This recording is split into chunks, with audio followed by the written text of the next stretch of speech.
விருப்பம் தான் உன்னை வாழ்க்கையை இவ்வளோ பழக்கி போடுது. ஐயோ உங்களுக்கு தெரியாது, இதான் உண்மை.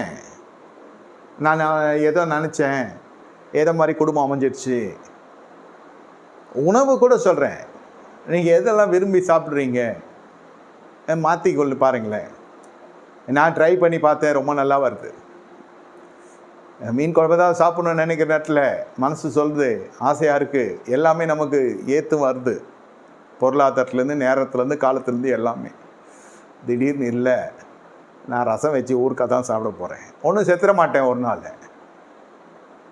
அந்த மாதிரி மெனுவெல்லாம் பார்த்தாலே சில பேருக்கு முகம் சுளிக்கும், இதையா சாப்பிட்றதுன்ற மாதிரி இருக்கும். எதிர்மறையாக நீங்கள் இந்த விருப்பத்துக்கு எதிர்மறையாக ஒரு காரியத்தை செஞ்சு பாருங்கள். எது மனம் விரும்புகிறதோ, இல்லை நான் இன்று இதை தான் சாப்பிட போகிறேன், உணவிலே சொல்கிறேன்.